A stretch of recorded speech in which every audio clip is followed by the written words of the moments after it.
Hey everyone, Jasmine Cooper from Perennial Sounds here. I'm starting off a new series this month called Score Study Hall. This series is meant to be a guide or introduction into score studying, an exercise that is extremely important to the growth of a composer, regardless of genre. The setup is simple. I, 1, dissect a piece, either through a score or by ear. 2, I apply the skills I learned by covering a piece from a game or movie in the style that I studied. And 3, I take a step further by demonstrating my understanding with an original piece. Dissect, apply, do. All in all, there were 5 things that I learned while dissecting this piece. 1, the importance of chord and harmony usage. 2, switching string techniques. 3, importance of building urgency. 4, making sure I group my players adequately. And 5, transferring melodic material or harmonic material to keep things interesting. This month's specimen, String Quartet in F Major by Maurice Ravel. One thing I love about this piece is the way that Ravel uses chords and harmonies. If you're used to composing a certain way, generally you take your chords and your harmonies and you break them up between instruments. Well, when you have instruments like strings, sometimes you might forget that, hey, they can play a chord at one time. Ravel helped remind me that this is a path that you can take. Take it.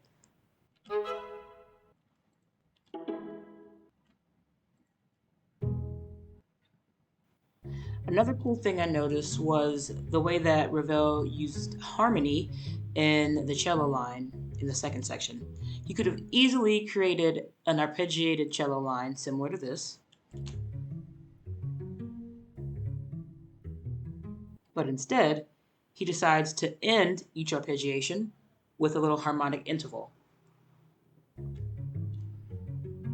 It's like an accent, but 10 times better.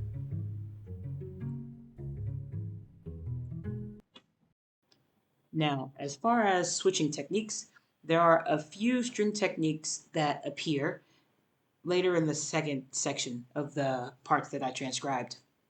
And the techniques that are alternated between are trills, pizzicato, and arco.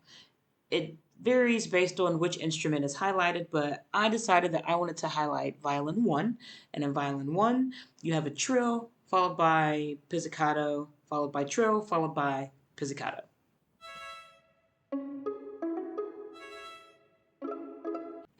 There are quite a few ways to build urgency. And a lot of the times, the default way to help build urgency in a piece is to use percussion. Well, we have a string quartet, so percussion isn't an option.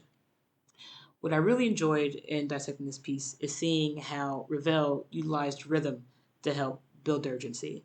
And I'm going to display this with violin 2 and viola first, and then through the cello. Ravel builds urgency between both of these sets of instruments in different ways.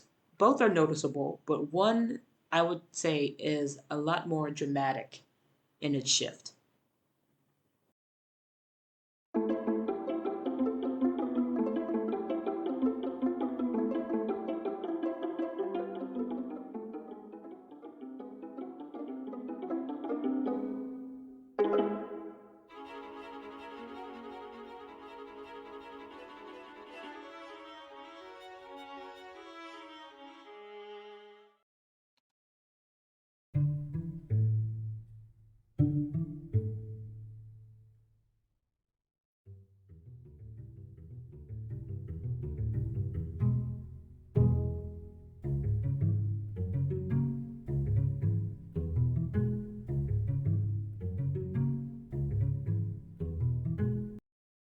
So initially we have steady eighth notes increasing to swift 16th notes in the viola and violin, and cello going from sprinkles of pitches at the very beginning of the piece to a more rhythmic and steady pattern near the second half.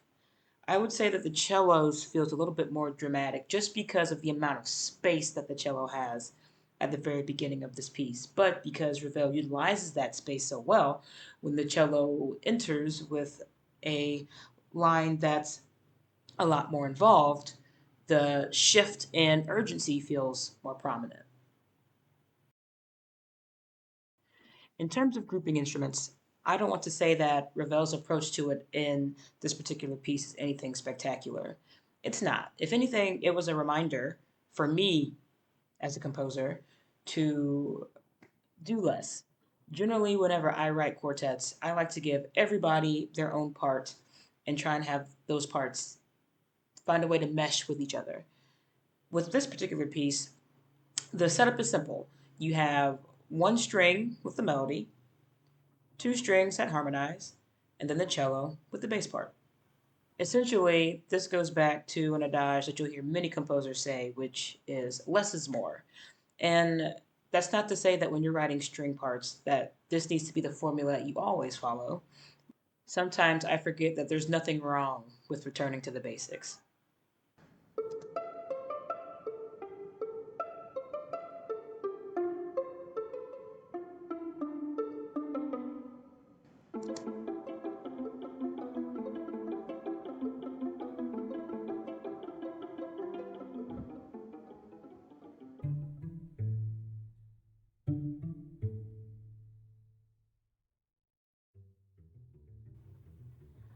Lastly, we have switching harmonic and melodic material between instruments to keep things interesting.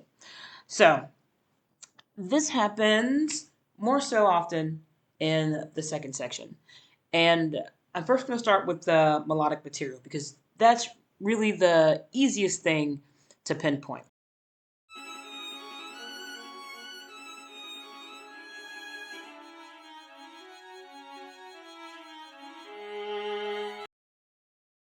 The shifting of harmonic material I actually stumbled upon later as I was digging deeper into this piece, and I was actually really surprised and shocked. It basically reminded me that you don't have to constantly create new material while you're writing. Sometimes all you have to do is just take something you've written previously and then chuck it up an octave or chuck it down an octave.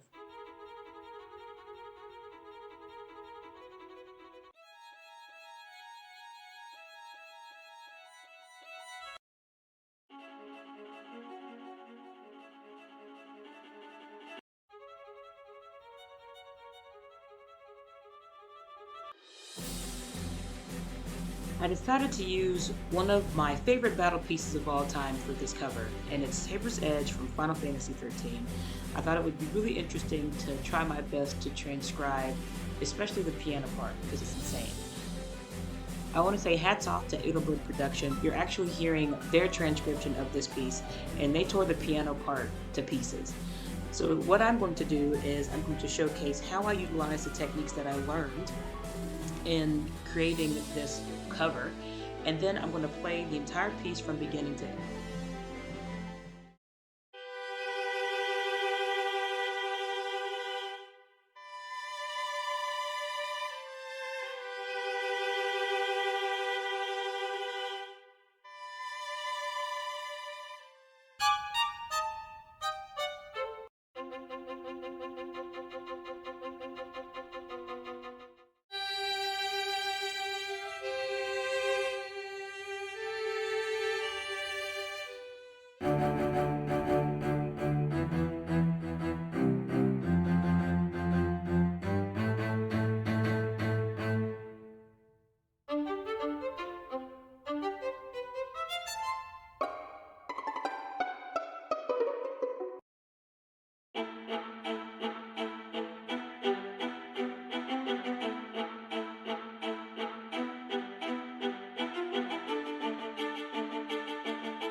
Alright, so we are now at the final part of this video where I show you the original piece that I've created. I'm not going to break this down like the other two pieces. I'm going to play it straight through, and your job is to figure out where I utilized what I learned in the creation of this piece. So, with that being said, thank you all for coming out. I hope you learned as much as I did, and enjoy.